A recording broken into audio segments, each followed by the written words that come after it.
jltradio.com y Cecilia Taborelli presentan Citas Conscientes, un espacio para nutrir mente, cuerpo y alma, donde te invitamos no solo a decir presente, sino a estarlo, porque si no es aquí, ¿dónde? Y si no es ahora, ¿cuándo? Citas Conscientes con Cecilia Taborelli, un espacio de reflexión y armonía. Hola, hello, welcome to Citas Conscientes, a space where we share conscious conversations, nutritious interactions, mind to mind, heart to heart, soul to soul. And I'm so happy, I got the chills, and so honored to share these present moments with all my presence and my love with this magnificent human being. He does amazing work for our humanity, for our community, but I don't want to talk about his work. I want you to see the light he shines. Watch, give me 1 second. Welcome, Dirk Terpstra. Did I say it correctly? It's beautiful. Thank you so much, Izzy. You know, it's a perfect pronunciation, and it doesn't matter actually. I'm very honored to be with you. Thank you so much, and I'm so relieved to know that English is not your native language either. So I'm like, I'm not the only one. As my audience knows, my shows are always in Spanish. And I took the courage to say, why not? Let's start transcending my own fears and starting to do more and more into the English world and language. So here we go. I was telling you before that I checked your website, and I was in shock when I was reading everything that you do, that you've done, your journey. So many things that I could feel my heart beating hard because it resonated within me. Your own experience, you became like my own mirror. And the first thing that I read was intuitive speaker. And I was like, wow, and HeartMATH trainer. So if I may, I'd like to start with the intuition, with the intuitive speaker. It seems like it's a sign of the times that communication is becoming a critical part of our lives. Because of the quarantine and the COVID, there seems to be a lot of people coming out of the closet, as I call it, and doing an Instagram Live, Facebook Live, webinar, masterclasses, podcasts. And I see a lot going on with communication. And when I saw you are an intuitive speaker, I'm like, I want to know more about that. So my first question to you is an intuitive speaker born or made? Do you get prepared for that, or is that just a gift that you're born with? That's a good question, and I like to tell you that I chose the name basically as an excuse not to prepare anything for what I do. But that's just a joke. You know what? I think if you're truly in love with life and you live life every day, then I think life is finding you, and you're not so much of trying to find life. And when I was a little kid, I was often very, very shy, and I was very uncomfortable in many situations because I felt something differently than a lot of my little friends, and I didn't know how to express that, as a little child. And I didn't want to say crazy things because you don't like to stand out, you like to fit in, especially when you're younger. So I actually became very shy because I didn't want to speak about the things that I often felt that were different than my friends. Sure. And I felt often a lot of suffering in the world, from humanity. I didn't know that consciously, but I felt something I figured out later. And when I went through some very challenging moments in my life, I think I began to understand actually what it was that made me so shy, what it was that I couldn't really express. And so Yeah, I might have been quite in touch with myself, with my heart, and that's what you call, basically being intuitive. Some people call it being an empath. Um, so I've been now using that officially as a title, and that's what you read on my website. And I love it because we also were talking a few minutes ago when you tell someone, oh, we're going to have an interview. By the way, I have not prepared myself for this. And people might feel that that's kind of disrespectful. How come you haven't prepared? Am I not that important to you? Do I not care as much? And I think it's just the opposite, because I trust my guidance, my inner guidance system so strongly, and I trust life, that life is gonna kind of embrace both of us and takes us both into the right direction. So far from being an act of disrespect, I see it more like I'm honoring who you truly are, and I'm allowing myself to be who I truly are so we can connect. Has that happened to you when I said, I can't imagine someone going to a TED Talk and saying, oh, am I ready? It's my turn. By the way, I haven't prepared anything for today. I'm just gonna wing it. Well, it's like I often, and this is what people can often relate with. I compare it to having a girlfriend in my case, or a boyfriend, or falling in love with someone. How can you prepare, to meet with one another? You look each other in the eyes and you feel something. And when there is a chemical reaction and you feel there's love, you don't need to explain that. You don't need to prepare for that.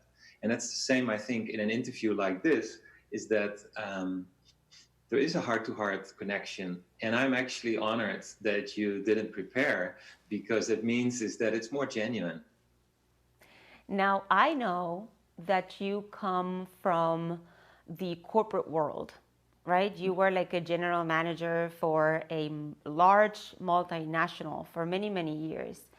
And I am just curious, were you, or would you consider yourself an intuitive speaker when you were immersed into that corporate world? Or is it something that you polished or found out after you left that environment?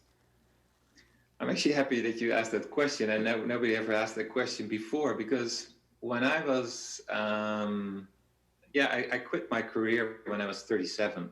So that's a little while ago. And I was at the height of my career. I was the CEO with American Express, and I was responsible for 3 countries in Europe. And what I've always felt is when I did, so we had a large force, management groups that worked for the company. But sometimes I was invited to do some larger contracts with big corporations.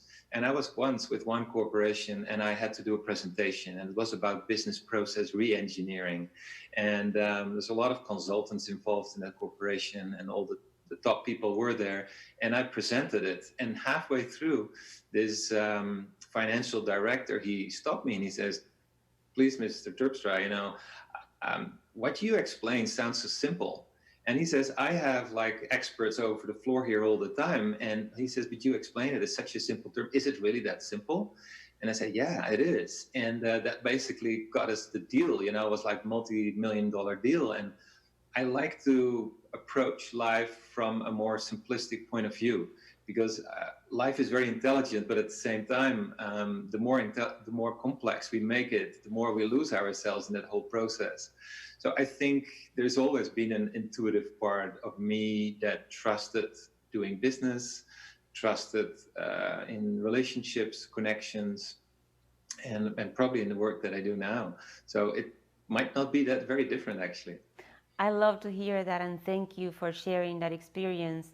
And the reason I asked is because sometimes we become a result of our circumstances, and because we are immersed into a corporate world with certain protocols and dynamics, we think that your spiritual world has to be left out the door, and now I'm like mind 100% and rational and organized and productive, as if we can dismembrane our different parts as a whole and just use the one I need solely. Like, okay, I'm gonna just use my mind and disconnect it from my heart so I can be very productive. And I just found after 25 years of being immersed into this corporate world that when you really take the juice out of every experience is when you can integrate and become that whole, and from that place just communicate with the world and with yourself, of course. Totally, totally. And there's actually one really important experience that I had, and maybe it's good to share because Please. I think people will resonate more with it then.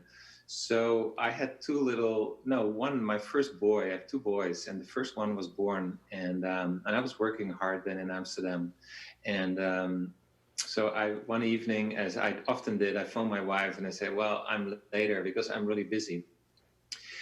And I put the phone down and I was putting my feet up on my desk. And I've had that feeling before where I knew that I was actually very fortunate to have this beautiful career and I was doing really well, but there was something that felt unfulfilled inside of me. And I couldn't figure out what it was. So I had a flashback actually at that evening, and I was back when I was 14 or so. I was in high school. Wow. And in the Netherlands, if you are in the second year of high school, you have to choose subjects in order for a certain direction to go later in life, to prepare for the connection with university. And I didn't know, I was 14, I was playing, and what do you know when you're so young? And my dad, I'm the youngest of three, and my dad thought, well, maybe we can have you go through career testing, and we have a psychologist and who will test you, and maybe we'll figure out, what you're really good at. Says, okay, I wasn't really up for it, but we did it. So I went through a full day, but it was only like 3, 4, maybe 5 months later. I was home, and my dad said, hey, Dirk, can you pick something up from my desk because we're working on something? So I went to his office in our house, and I found a copy actually of the report of that day, of the testing day. Oh. And I thought, I'd never seen that. And I was curious, so I went through it. And there was a summary at the end, and it basically said to my parents, it said something like, not in the exact words, of course, we're not so sure about your son, Dirk, because he's not so smart. And from that moment, I thought, really? I was doing well at school. I had a lot of fun at school. And from that moment on, when I was 14, I started doubling every single class through high school. Of course. Because on a subconscious level, not really consciously, I started doubting myself, that I couldn't learn and that I wasn't smart enough. So here I was in the large American Express office, being a CEO there in Amsterdam, and I had a smile on my face because I thought, I know why I'm here, and I know why I'm feeling unfulfilled, because I was trying so hard to prove to my parents and to myself that I was smart enough that I could do it. Wow. From that moment on, I started making decisions in a very different direction, and about a year and a half later, we emigrated to Canada, where I live now. And I know a lot of people, actually. It's in a way, it's sad, but I know a lot of people who are, and you said it earlier, who become so used to all the circumstances and the financial flow and everything, that do well, but they don't do it from a passion. They come from fear, like I actually was. Because I was doing well, but I was coming from fear of being not good enough. And I wanted to prove that to myself. And I see that a lot in life. And I made a deal with myself, and I said, Dirk, when I move to Canada, I'm only going to do things that really inspire me and that I feel passionate about. And so far, almost 19 years in, I've been managing that quite well, or actually really well. And it was important for me. It was a very crucial moment in my life. I bet. And I can attest to that, because your energy is very clean. There is certain level of harmony when you talk to someone and relate to someone who is in alignment. That's how I call it. And I can clearly see that on you. And going back to what I said before about a sign of these times, being communication such a critical component of our new days, I want to share with you something that I see over and over again. I many times just participate briefly from a live event or whatever the case might be. Whatever pops up, I just may go in for a few minutes with the intention of connecting with that human being. And I see oftentimes that the message is impeccable. The contents are great. The environment is beautiful. But there is something that I couldn't figure out what it was. That even when everything seems so immaculate, there is a disconnect. And when I go deep into that person, the disconnect is within the person. And it reminded me of walking outdoors and just seeing a rose, and you reach out to the rose and you get closer to it and you smell it. What's your expectation? Rose fragrance, right? Well, what if you get close to the rose and it smells like lemon scent? It's like, wait a minute. It looks like a rose. It's in the place where a rose would be, where it would bloom. But when I get closer to it, there is something that's not there. And I believe that that's a lack of alignment. And I think that's a lack of coherence. And you talk about these so much that I love to just use you with a lot of respect and love to kind of go a little deeper into what is it, where from are we saying what we are saying, regardless of if you are on a vacation trip with your family, in a corporate meeting, high-level corporate meeting, in a sales call with your husband in a romantic event. It doesn't matter how you say what you say, and how do you go back inside to make sure that you reach that space of alignment and coherence. Is that a big question? Did that make sense on what I asked? Well, it makes total sense, and it probably is a big question. But before we started our interview, I was pointing out to the flower that stopped blossoming, but it shows very beautiful behind you. And I love flowers, and it's very interesting that you mentioned the rose. And I think if you talk about coherence, if you would ask a scientist, they would probably explain something like, there's an alignment between your heart and your brain and your autonomic nervous system. And when there is an alignment, we can talk about that a little bit more if you're interested. Of course. But the way I see it, so I'm very fortunate. I live here in Canada. I live in the forest. I've been living here for almost 20 years. And the trees and the flowers and the birds and the deer and the bears, everything is in beautiful harmony, which I also call coherence. And we are often so disconnected from that with everything. And people often say, oh, I love nature. I say, yeah, of course you love nature, because you are nature. Right. And if you are in nature, you're with yourself. And if you're not in nature, you're divorced from a part of yourself. And now, actually, under the dark canopy of the pine trees, there's these small tiger lilies growing there. Beautiful orange with those brown spots, and it's perfect. It's a beautiful flower. So I kneel down and I take one between my fingers and I look at it and I think, how perfect is everything? It looks like in the most ultimate perfection. And then I think, wait a minute. The flower is part of this larger universe, as so are the trees.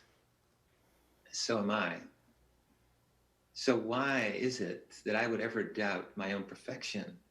That's my ego coming in and say, yeah, probably not. Would the flower ever do that? Would the bird, sitting on the branch, start singing beautifully, and then another bird sit next to them and probably start doubting, like, maybe the other bird sings more beautiful than I do? No, the bird sings because it has a song to sing. It has a song to share. And it doesn't try actually to be better at singing than the other bird. And that's what happens in nature. And to me, to get back to your question, to me, that's coherence. To be in alignment with the universal patterns. And the beautiful image behind you is a universal pattern. It's like a fractal. You see that everywhere in nature. And the more we get out of our own way, not trying not to try, remember? Yep. That part, if you step away from trying hard, this is when we measure coherence in the body, that's when the coherence gets the highest. And if you try to become coherent as a person, and we measure it because we can measure that, you kind of screw it up. Totally.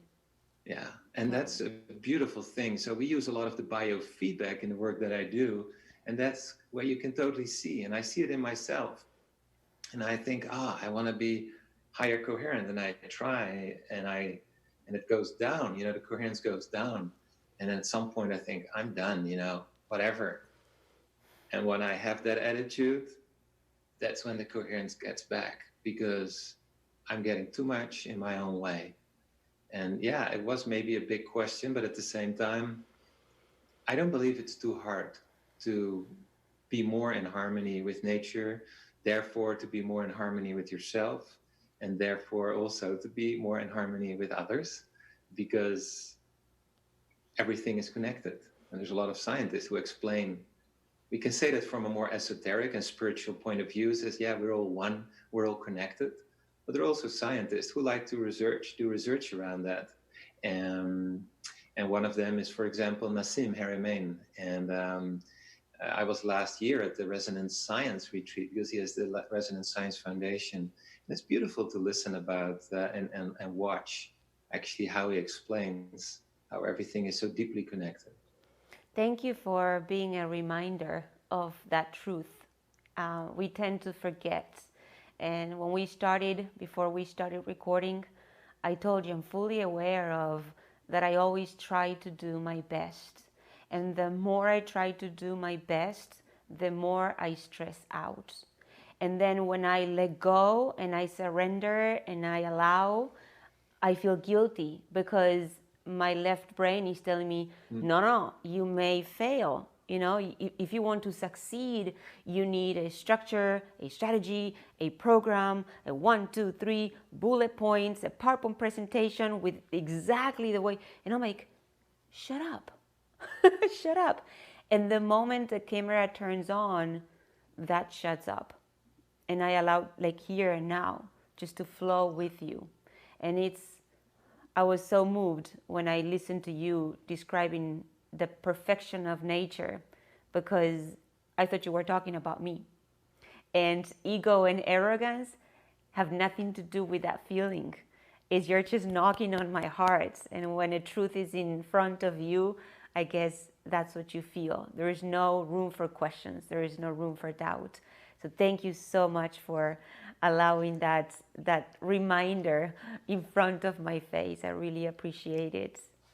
Well, I know from my own experience that the work that we do, or the interviews, I've watched some of them, and it's really beautiful. But the work that we do is often the work that we need the most for ourselves. This is what we choose. And this is what I do with the trauma work that I do. And it's very healing also for yourself. So it's a beautiful thing. And that's, again, a confirmation that you cannot just do something for somebody else. Because if you're truly in harmony with your heart, then you automatically do it for yourself as well. So I love it. It's so selfish. It sounds like so selfish. But I tell people the main reason why I do citas conscientes and why I have these conscious conversations is because it's pure nutrition for my soul, for my being. I do feel myself expanding and growing exponentially from the moment I started being in touch with these fabulous human beings that I've had the honor to interview. So I'm like, oh my God, it sounds selfish, but yeah, I'm doing this for me. Now, you're welcome to enjoy it too. I'm sharing it with the world, whoever wants to be part of that, from my heart to yours. But it's for me first. So yeah, totally in agreement with that. Now, I have a question for you.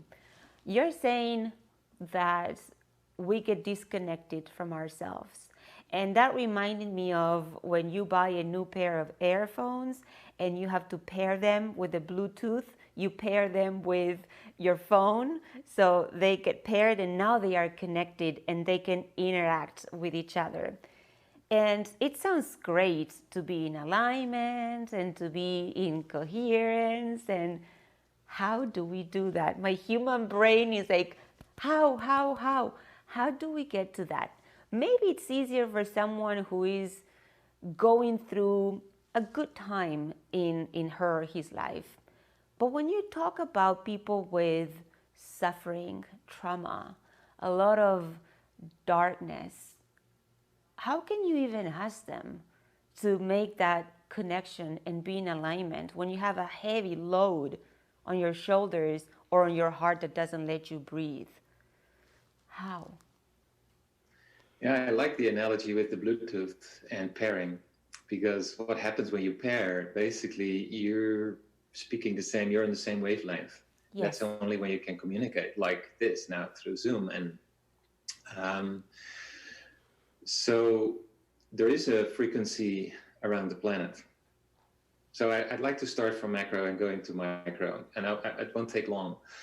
There is a field around the planet. And we all know this, because if you as a kid, and some adults still use a compass, and you take a compass and the needle always goes to the north. Why is that? Well, because there is an electromagnetic field around the planet. And the North Pole, the South Pole, kind of most people know that.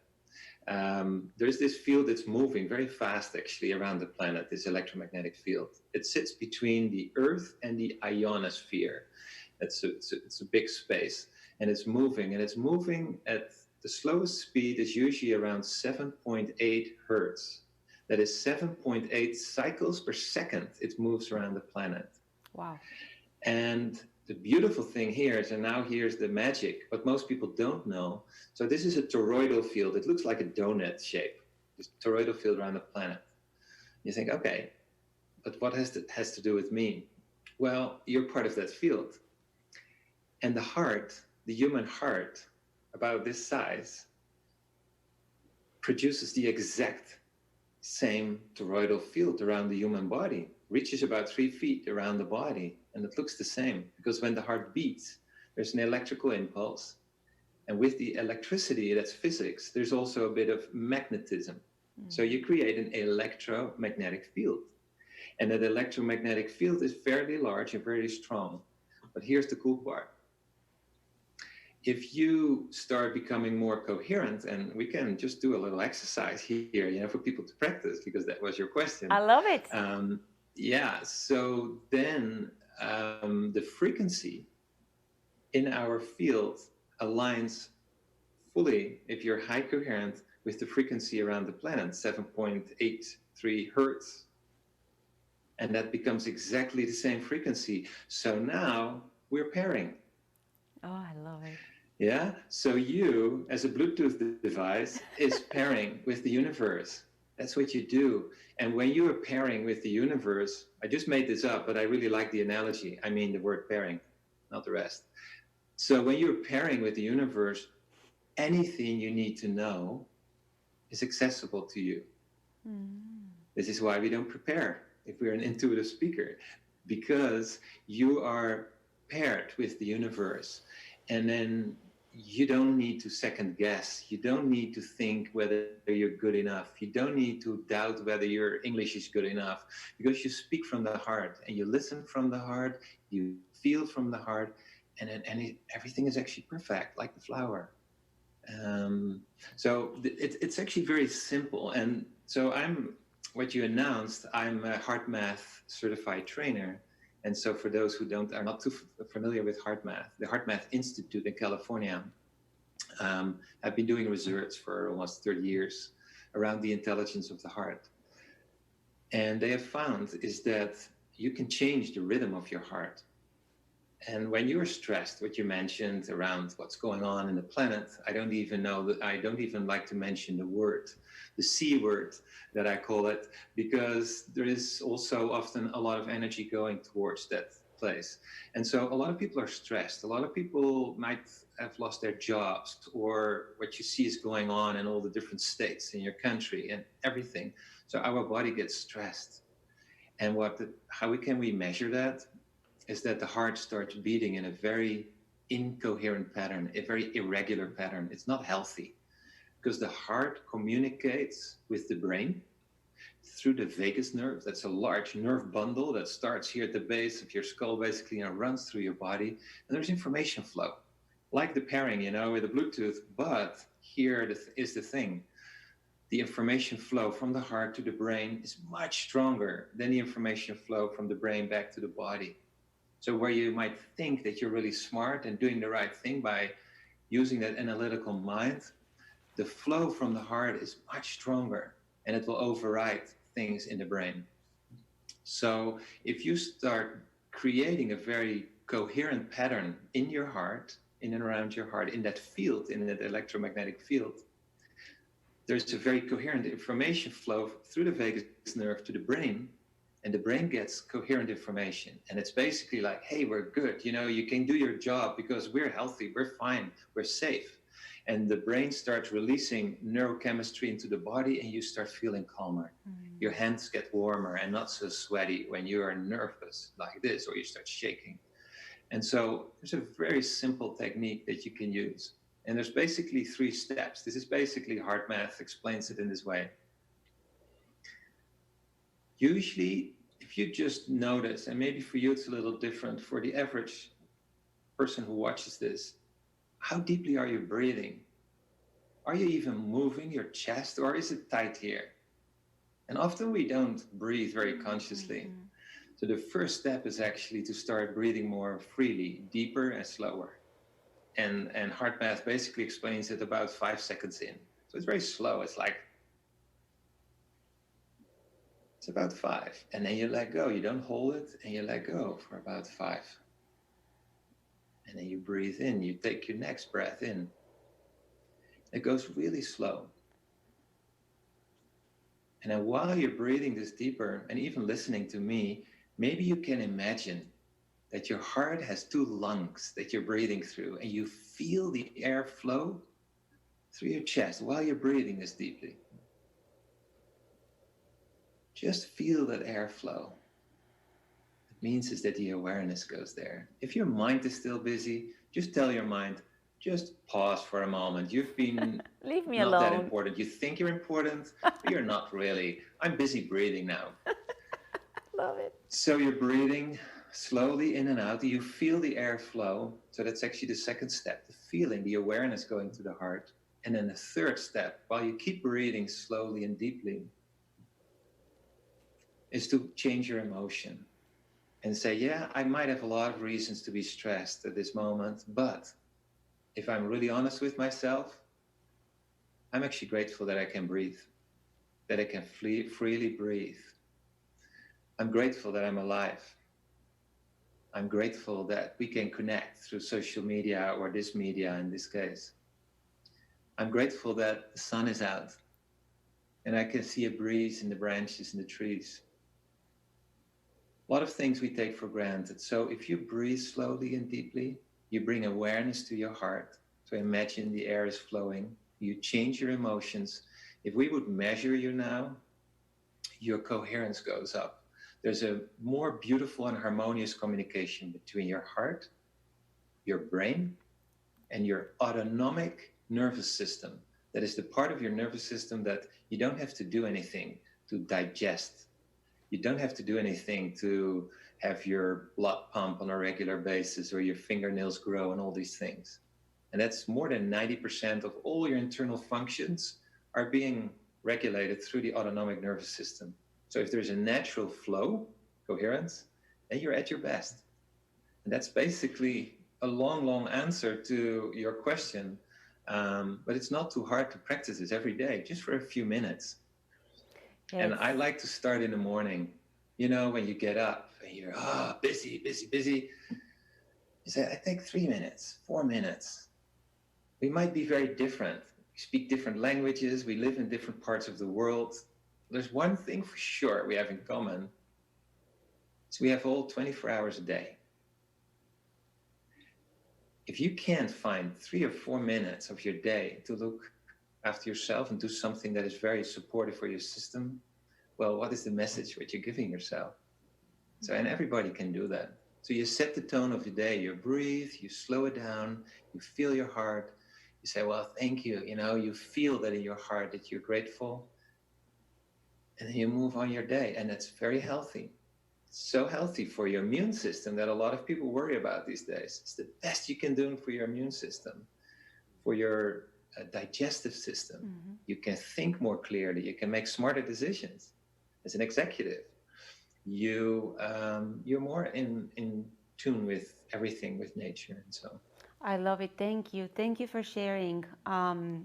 You brought me back a few years ago when my husband and I went to the jungle in Guatemala, where one of my best friends, Alain, was there, and he introduced me to this small tiny device.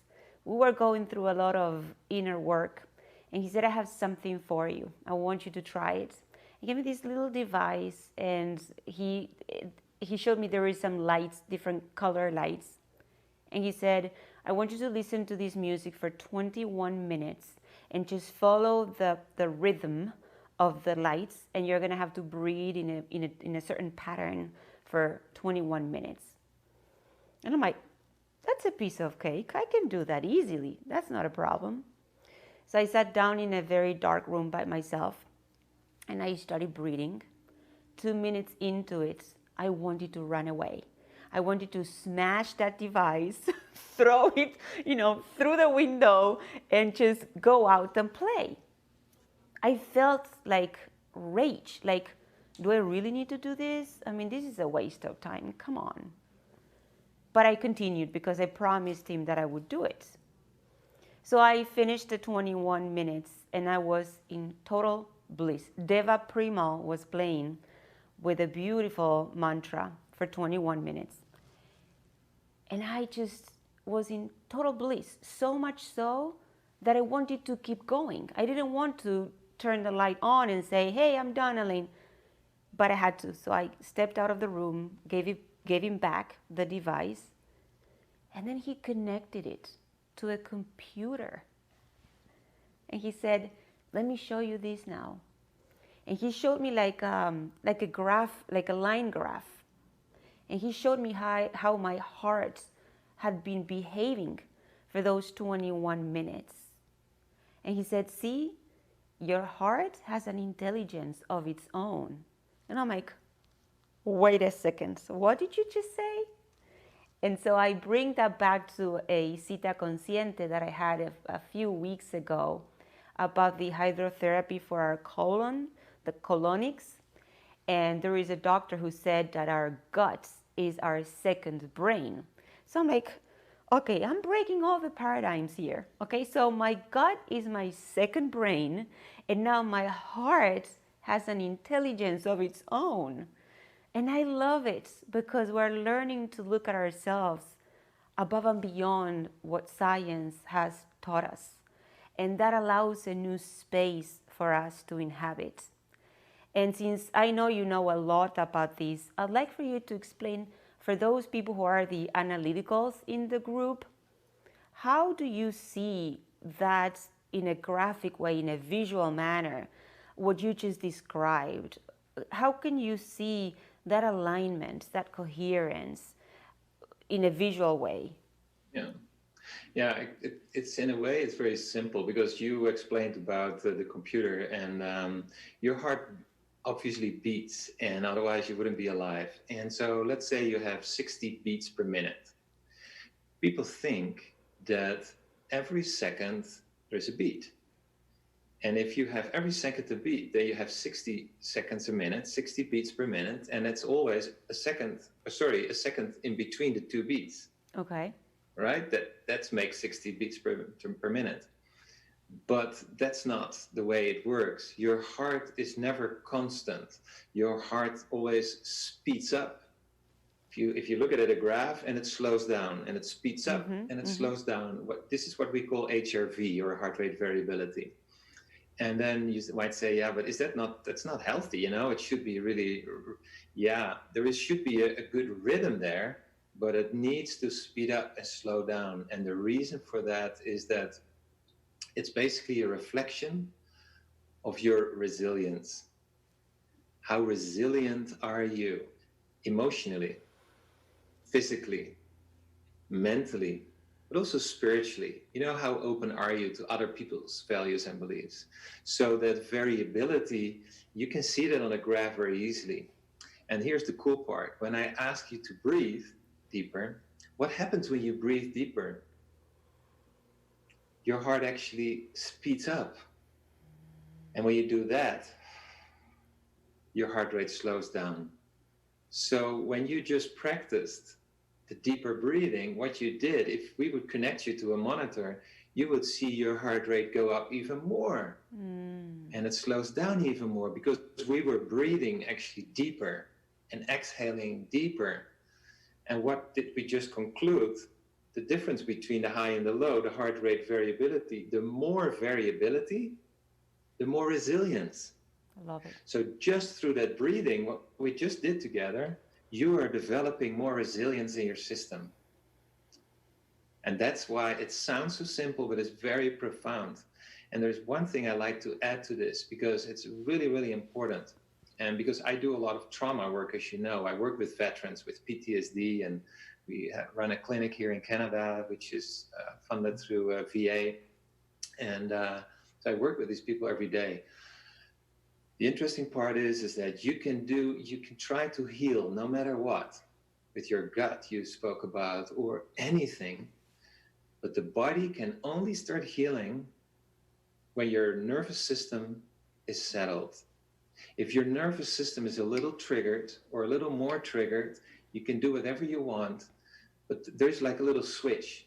And if that switch is not off, then the body has not the capacity to heal. And this is why it's so frustrating for a lot of people that they can't see the healing that looks often so promising. And that is critical. So you have to settle your your nervous system first, then your body can start healing and repairing itself. It's very intelligent, the body. Wow. So, and this is why we use what you say, those monitors, and we can measure heart rhythm, we can measure coherence.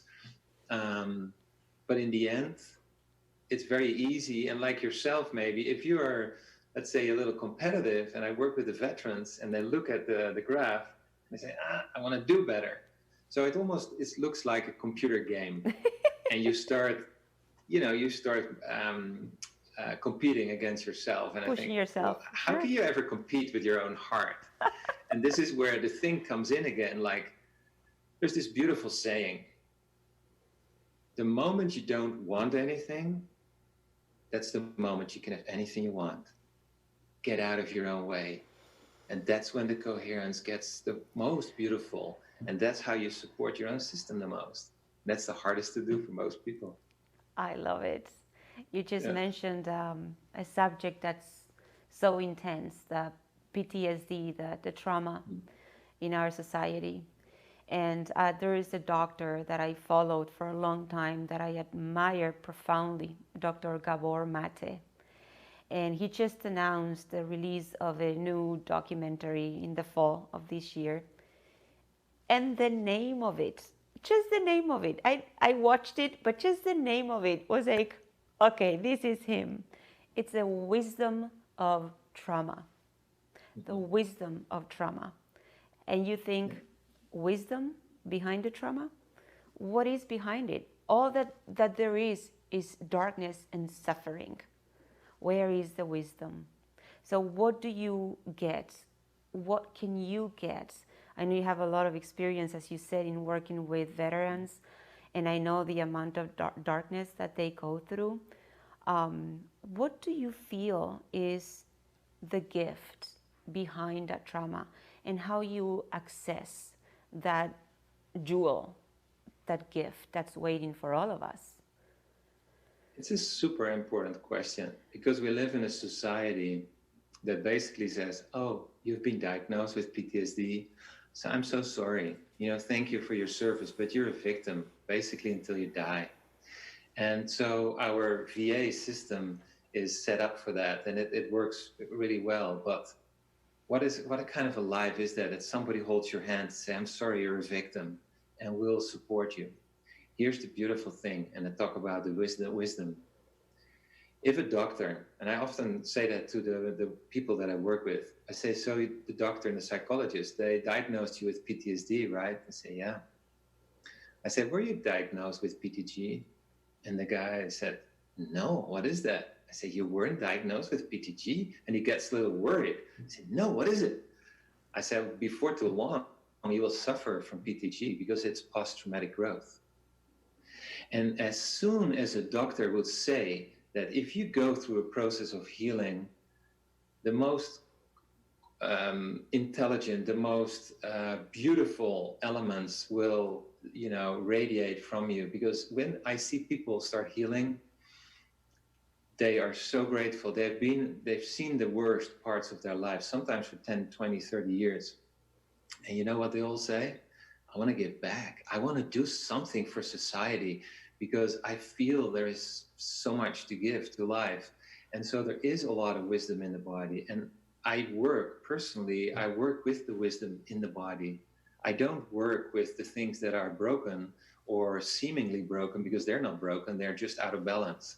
I work with the innate intelligence in the body, and we start talking to the innate intelligence, and you start basically waking it up, and the innate intelligence says, hey, wait a minute, I've been asleep for so long. Yeah, but I'm still here. And you start a conversation, of course, metaphorically. And so we use the body as an instrument of your own unconscious traumatic part of your body. And so basically we have the conscious mind, we have the subconscious mind, and the conscious mind and the subconscious mind cannot talk to each other. You cannot say to yourself, hey, subconscious, tell me what kind of crap is in there. Right. But you can use the body, the physical body, as a bridge between the conscious and the subconscious mind. And that's what we do when you start feeling things in your body. And it is basically the subconscious mind talking. And then the conscious mind says, oh, I feel something here, and I release something. So it's really, really important to know for everyone who is suffering from trauma or PTSD, that you're not broken. You don't need to be fixed. You're out of balance, and you can heal that. Beautiful, beautiful. Yeah. Dr. Mate says that trauma is the manifestation of a huge disconnect with your true self. And at the same time that came through me, I'm reading what it says right behind you, and I'm like, oh my, change happens when we connect. And can you please share a little bit of that coherence hotspot that you've created? Because we have like 12, 13 more minutes to go. But I'd love for you to share the work that you're doing and the spaces that you've created globally for people to heal. All yours. I want to hear that. Well, thank you for that. And everything that we've been speaking about, it seems that there are different topics, but it's all about the same. And we talked about that connection, the flower and yourself and the universe and everything. And for some that might sound a little out there, but it's not, of course, when we understand the science. If you start selfishly working on yourself, and healing, you can't help but affect other people. Mm-hmm. And so it's not so very selfish to work on yourself, because now you become a better person for others. And the HeartMATH Institute also has a branch, and it's called the Global Coherence Initiative. And the Global Coherence Initiative is basically, very briefly, it measures the field, the changes in the field around the planet, and it measures also how this field affects human physiology, so the human biology, and also our behavior. And there is very interesting, I won't go in detail there now, there's a very interesting correlations between changes in the field around the planet and the wars that have been fighting, what's going on currently in North America, especially in your country, suicides and all these things. They're all influenced by the field, big time. And you could say, skeptics could say, how do you know? How do you know this field? There are devices, measuring devices, they call them magnetometers, and there are many places in the earth, and they measure the changes in the field. There's one in California, there's one here in northern Canada, and there's many of these devices, and they measure that field. So last year I was sitting with maybe back up. I was a couple of years ago, I was working in Bogota, Colombia. I was asked there to work with people. There's also a lot of trauma, of course, in that country, and the drug cartel violence and everything that has been happening in the culture. And I've been working with people there. And at the end of a week or 10 days or so, I was ready to go home. And I thought, wow, these people, I'm like 6'4", and, they often come up to here. They're, much smaller than I am. They usually have much more hair than I have. That's easy. They have a different skin color. They speak a different language. They have a different cultural background. But there was one thing that was so beautiful, is that we all have the same hearts. And after that work there, I thought, wow, it's so beautiful how that started glowing and growing from the inside out, creating coherence there in Bogota. And I thought, I want to do this at more places. So I went back for a few more times to Bogota that year. And I started what I call Coherence Hotspot. You used the metaphor of the pairing with the Bluetooth. And I said, well, what is a hotspot? A Wi-Fi hotspot is you connect, you communicate. That's what it's for. Right. And we actually thought about like coherently connecting and communicating. And so I've been creating coherent communities around the world, basically, where we get people together, where they practice the tools and the techniques. We teach children at school, teachers, where we bring more coherence in our society, because it's very, very effective to start healing from the inside out. So Coherence Hotspot is basically all little dots on the planet where we all have people who work together in a community. Now it's a little different because with what's happening with the virus, but at the same time, people connect online. It doesn't matter like this. Time and distance doesn't really matter when you create coherence. So then I was speaking with Dr. Roland McCready, and he's the research director of HeartMATH. And I say, Roland, how many people would we need on the planet to become high coherent, to have this field tip into a more coherent field globally? Because that was my interest. He says, yeah, we don't officially publish anything, but I've learned that we need about 350,000 people globally. And I thought, what? 350,000 people? I can do that. I can make that happen. So that's basically our goal now, to have 350,000 people become coherent every day, where we help tip the field. So Coherence Hotspot is not mine. I might have started it, but it's a global community where we connect on a regular basis. We have our global Coherence Hotspot meeting on Sundays, where sometimes more, sometimes fewer people connect through a Zoom call. We learn a little bit, we create coherence, but all the different hotspots do that in their own circles. And so it's actually very potent. And so the more we start creating coherence in our, let's say in our community, people respond differently. And that is very hard for the linear mind to understand. But people start responding differently in traffic or keeping a door open, responding differently to people. This is how we start connecting deeper with one another. I love it. Yeah, the change happens when we connect. It's the same connection with the flower. It's the same connection with anything, you and I. It is really important. And I'm listening to you and looking at the logo, and it's interesting to notice that sign of the Wi-Fi starts with one dot and then it expands. So I'm thinking, when you talk about connection, it's beautiful to connect with each other, because I feel we become stronger and more empowered and powerful. But the connection, doesn't it start with oneself? Aren't you that little dot that need to connect with yourself, like pair with your own self, your mind, your heart, your body, and then go out there and connect with others? Is that the process as it goes? Yes, totally. And I love that what you share about the logo.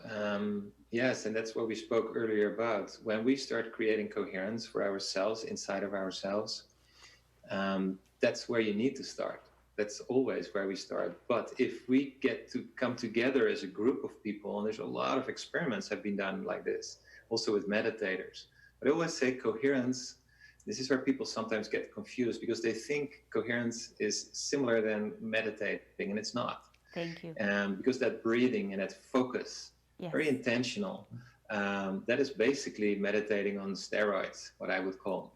But if you have, let's say, 10 or 20 or 100 people come together, or 1,000 people, if you like, together, and they all go within themselves, but you create this same frequency, like this very potent, Bluetooth signal where we pair with one another, it becomes very strong. And that's what's rippling out. Because this is how science also confirms that you only need 350,000 people who go within and then have an effect on 7 billion people. That's huge. That's powerful. And that's hard. And this is the hardest part. The mind thinks linear. We see, here's a start, here's an end.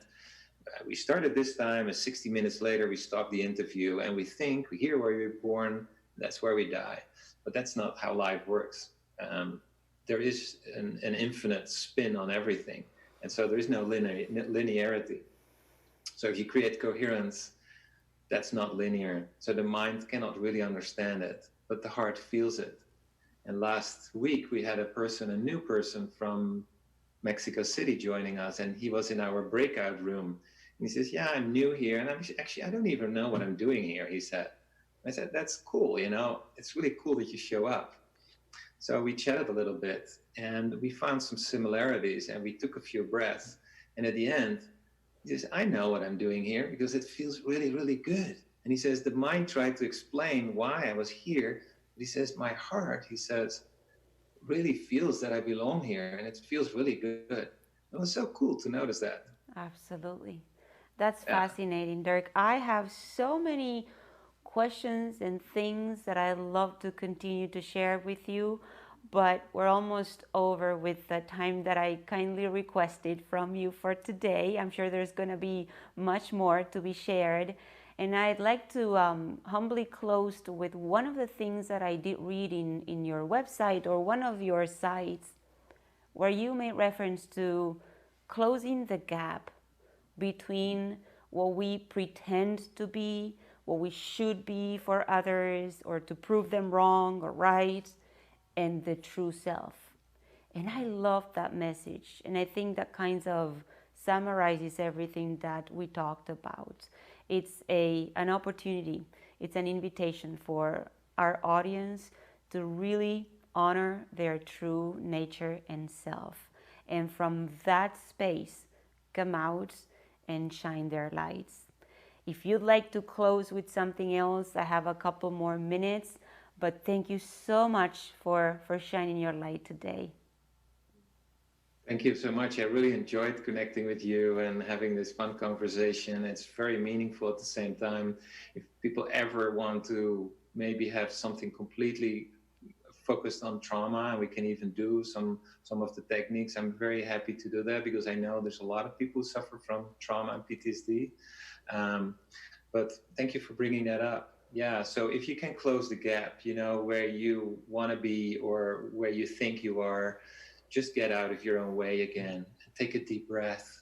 And maybe we can do that together now, because you matter more. There's not at some point where God, had says here, Dirk, in his hands and dropped us on the planet and think, oops, that was a mistake. We came here with a deep purpose. Mm-hmm. And whenever you doubt yourself, then you take a breath, and we can do that now, because then you go back from the brain, the doubting part, to the heart. So if you really start breathing deeper and slower, don't think about it, whether you do it right or wrong.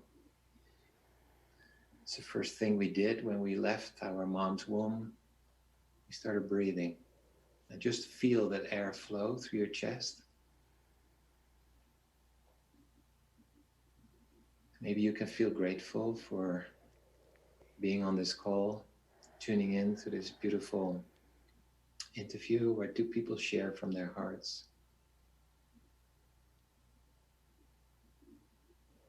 Maybe you can feel grateful for being able to breathe.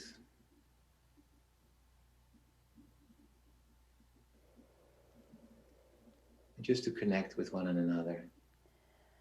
And when you can truly feel that airflow, without trying to explain anything, to doubt or to figure it out, just to breathe.